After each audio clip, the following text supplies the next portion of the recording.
Welcome back to the deep dive.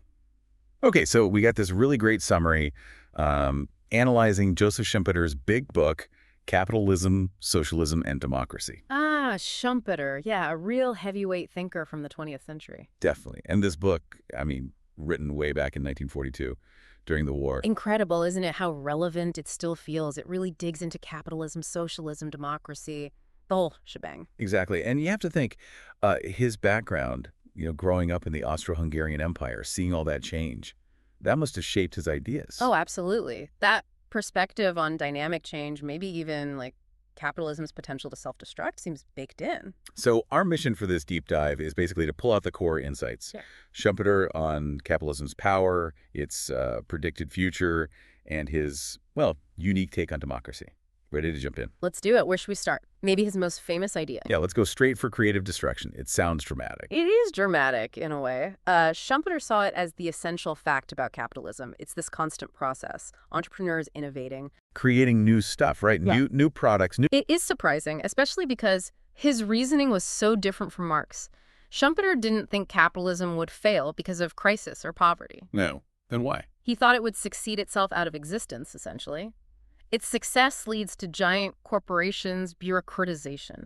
The bureaucracy thing. So the organizations get so big and, efficient. The innovation itself becomes managed, routinized, becomes part of the bureaucracy. The individual risk-taking entrepreneur, Schumpeter's hero figure, kind of gets sidelined.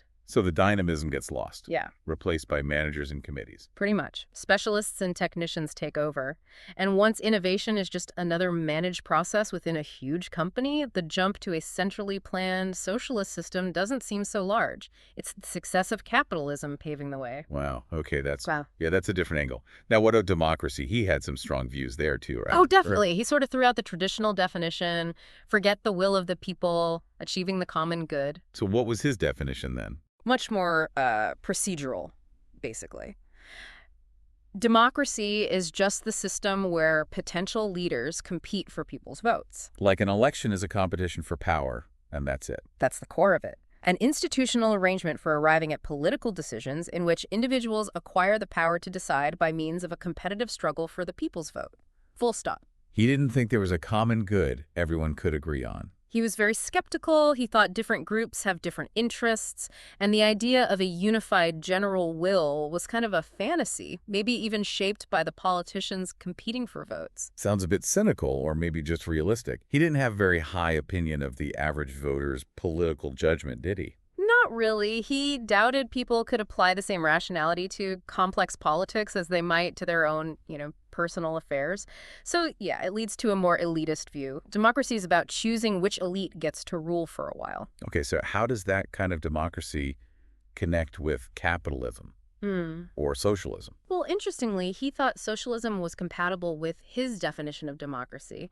You could still have competing socialist parties vying for votes. Oh, yeah. But he also saw tension with capitalism. The very rationality capitalism fosters could lead people, especially educated people, to criticize the system itself. And democracy could be the tool they use, electing parties that restrict capitalism. Potentially, yes. Democratic competition might lead politicians to promise things, enact policies that interfere with that creative destruction process, maybe for short-term votes, weakening capitalism in the long run. And you mentioned educated people, intellectuals.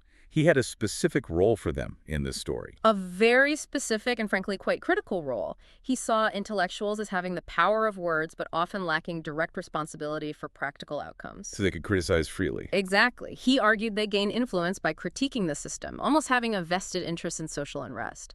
Capitalism, by expanding education and free speech, kind of creates this class of potential critics. So capitalism creates its own gravediggers, but they're intellectuals, not the proletariat Marx talked about. In Schumpeter's view, yes. They articulate dissatisfaction, shape public opinion, and potentially push society towards accepting alternatives, like socialism. It's another one of those unintended consequences of capitalist success. Man. Okay, so wrapping this up, we've got creative destruction, still hugely relevant. We've got this really surprising prediction about socialism born from capitalist success and bureaucratization, and a view of democracy focused purely on elite competition. That's a good summary.